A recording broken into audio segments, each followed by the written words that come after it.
गोलीकांड नहीं हुआ था झारखंड राज्य में। हमें लगता है कि वो गोलीकांड 2024 में भी हो रहा है, बस थोड़ा सा पैटर्न बदला है। हमें भी अपने घर परिवार को देखने की आवश्यकता थी।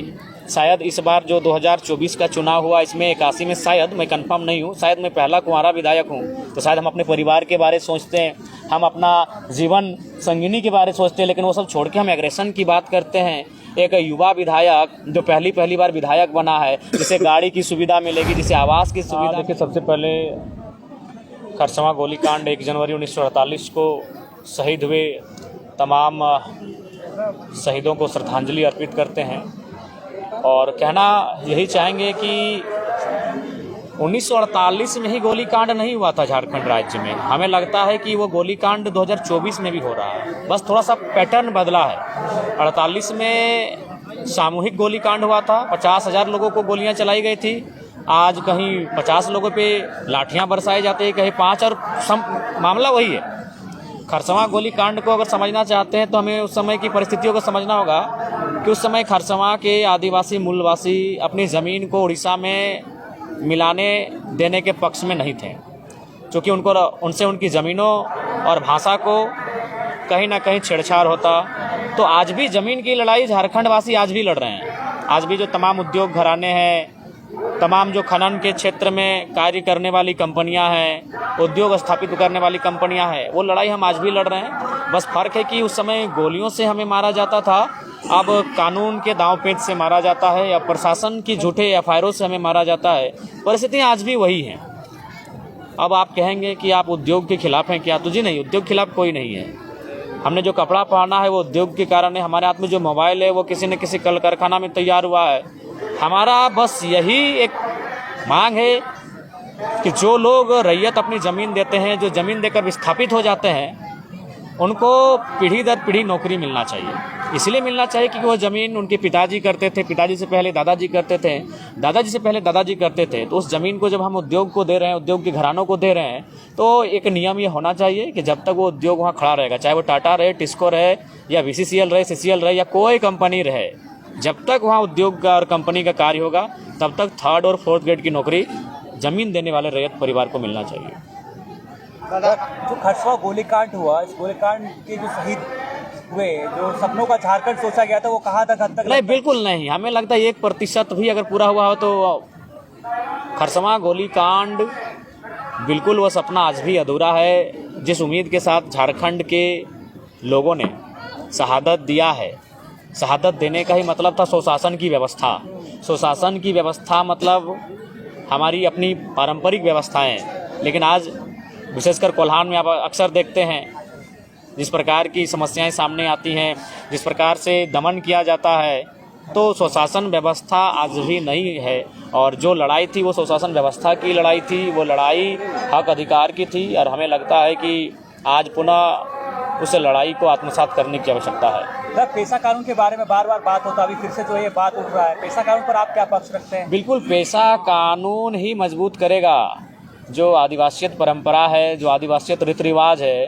पेशा कानून का जितना कड़ाई से, जितना मजबूती से अनुपालन होगा, उतनी ही आदिवासियत का संरक्षण होगा। और नहीं तो आज देख सकते हैं, रांची एक समय आदिवासियों की CNT ज़मीन हुआ करती थी, आज वहाँ आदिवासी नग्न हो गए। धनबाद, बोकारो, ऐसे बहुत सारे जगह हैं जहाँ आदिवासी मूलवासी लोग बस बसाव था उनका उस भौगोलिक सीमा में, आज वो विस्थापित हो चुके हैं। कहीं डैम बनने से, कहीं उद्योग बनने से, तो कहीं अन्य राज्यों के लोगों के प्रभाव से वो धीरे धीरे अपने गांवों को छोड़कर सीमित हो गए हैं, संकुचित हो गए हैं। तो पेशा कानून जैसे कानूनों को कड़ाई से अनुपालन ही आदिवासियत संस्कृति का संरक्षण करवाई। दादा, आपका एग्रेसिव को लेकर के पूरा झारखंड में चर्चा चल रहा है, इस विषय की क्या कहें? देखिए, हमें लगता है कि एग्रेशन आवश्यक है झारखंड के लिए। अगर मान के चलिए आप नियम से चरणबद्ध तरीके से अगर झारखंड में काम हो जाता तो एक यूथ लड़कों को एग्रेशन करने की ज़रूरत नहीं थी। हमें भी अपने घर परिवार को देखने की आवश्यकता थी। शायद इस बार जो 2024 का चुनाव हुआ इसमें 81 में, शायद मैं कंफर्म नहीं हूँ, शायद मैं पहला कुंवारा विधायक हूँ, तो शायद हम अपने परिवार के बारे सोचते हैं, हम अपना जीवन संगिनी के बारे में सोचते हैं, लेकिन वो सब छोड़ के हम एग्रेशन की बात करते हैं। एक युवा विधायक जो पहली बार विधायक बना है, जिसे गाड़ी की सुविधा मिलेगी, जिसे आवास की सुविधा मिलेगी, जिसे तमाम भत्ता की सुविधा मिलेगी, और उन सुविधाओं को छोड़कर वो कांटों की रास्ते को चुन रहा है। वो रात 2 बजे सबसे टकरा रहा है, वो माफियाओं से चुनौती दे रहा है। तो कारण यही है कि झारखंड का इतना तोहन और दमन हुआ है, झारखंड के लोगों का इतना उत्पीड़न हुआ है कि आज हम लोग एग्रेशन की भाषा में बात करने लगे हैं। जिस तरह बीसीएल वहाँ पे बीसीएल से जो लोग परेशान है, यहाँ पे टाटा स्टील बिल्कुल हर जगह, धनबाद की बात करें तो बीसीसीएल से, अगर बोकारो की बात करें, रामगढ़ की बात करें तो सीसीएल से, और जमशेदपुर की बात करें, सरायकेला की बात करें तो जो तमाम उद्योग हैं, चाहे टिस्को रहे, टाटा रहे, उषा मार्टिन रहे, और जो कंपनियां हैं, ये सत्य है। रांची जाएंगे तो एचईसी से, हिंडाल्को से। ये वास्तविकता है कि जमीन उन्होंने हमारा लिया, लेकिन नियोजन उन्होंने प्रदेश के लोगों को दिया। और ज़मीन भी अब सहूलियत से कहाँ ले रहे हैं, ज़मीन तो डीएसपी साहब को बगल में खड़ा करके, थानेदार को बगल में खड़ा करके, लाठी के दम पे लठेत खड़ा करके अब ज़मीन ले रहे हैं। इसीलिए मैं विरोध कर रहा हूँ ना, मैं उद्योग का विरोधी नहीं हूँ, मैं उनकी उस क्रिया का विरोधी हूँ, मैं उनके उस व्यवहार का विरोधी हूँ, मैं उनके उस तरीके का विरोधी हूँ। ज़मीन आप लेना है, ज़मीन उद्योग कहाँ लगना चाहिए, जहाँ बस बसाव कम हो। अभी देखिए जादूगोड़ा का मामला, 7 गांवों की सर्वे रिपोर्ट क्या कहती है कि जो वहाँ यूरेनियम का खनन होता है, उसके रेडिएशन से मानव जीवन में इतना प्रभाव पड़ा है कि 47% यानी 100 में 47 महिलाएं माँ नहीं बन सकती है। माँ बनने के लिए उसके अंदर एक क्षमता जो होती है, उस क्षमता को ही खो चुकी हैं। 100 में 47 यानी 50%, आधा मान के चलिए, आधा महिलाएं माँ ही नहीं बन पाएंगी। और एक महिला जो माँ बनी थी, कोई आदिवासी महिला है, नाम उसका एग्जैक्ट याद नहीं आ रहा, 6 बच्चे उसका मुर्दा पैदा हुए।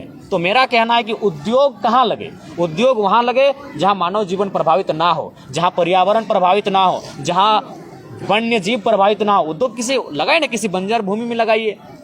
मानव जीवन को प्रभावित करके, पर्यावरण को प्रभावित करके कौन सा मुनाफा आप कमाएंगे, कौन सा इसीलिए उद्योग का कोई विरोधी नहीं, उनका जो व्यवहार है झारखंडियों के साथ, उस व्यवहार का विरोधी है। जयराम जी, नया साल आ गया है, किस तरह से आगे अपनी पार्टी को लेकर आप अपने काम किस तरह से करिएगा? क्या देखिए, हम लोग नितांत अपने कर्मों पे फोकस करेंगे। अगर हमारा कर्म सार्थक रहेगा तो लोग जुड़ेंगे। हम लोग वो ये कैंप माने बाकी लोग राजनीतिक पार्टियों की तरह जिस प्रकार लोग जोड़ते हैं, उस व्यवहार से हम लोग नहीं जोड़ेंगे। हम अपना कर्म पे केंद्रित करेंगे।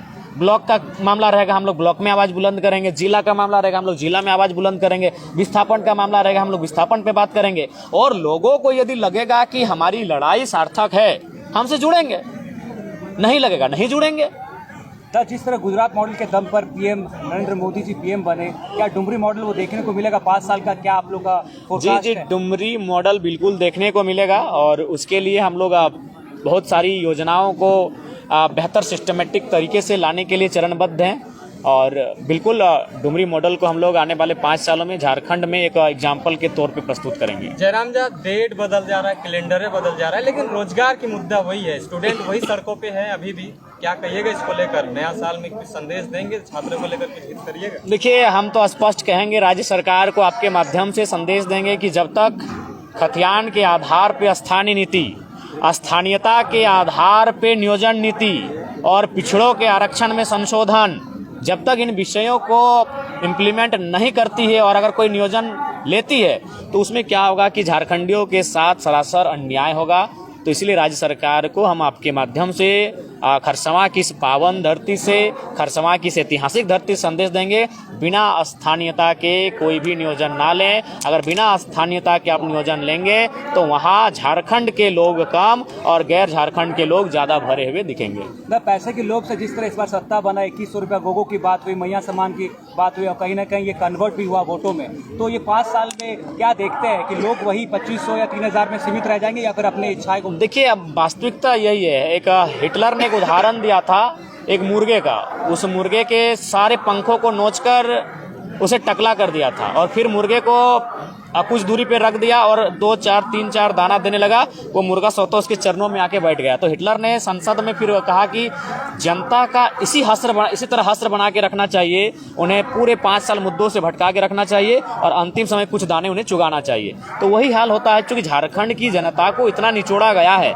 कि उन्हें जिंदा रहना ही विकास समझ में आता है। देखिए, मैं पुनः कहूँगा, मैया सम्मान, अगर नारी सम्मान की बात है तो अच्छी बात है। मैं आज फिर तर्क दूंगा, 45 से 50 वर्ष की जो महिलाएं हैं उससे ऊपर ऊपर जो है उनको आप ये सम्मान दें। लेकिन अगर आप 18-20 साल की बालिकाओं को ये सम्मान देते हैं तो उस मेहनत के साथ 2000 रुपये जो कमा रहे हैं उनको एक धक्का लगेगा। आप किसी को फ्री में अगर 2000-2500 रुपये देते हैं और जो लोग अपना हाड़तोड़ मेहनत के साथ जो युवा 2000-2500 रुपये दिन मैंने महीना का कमा पाते हैं, उनकी मानसिकता को डैमेज करेगा।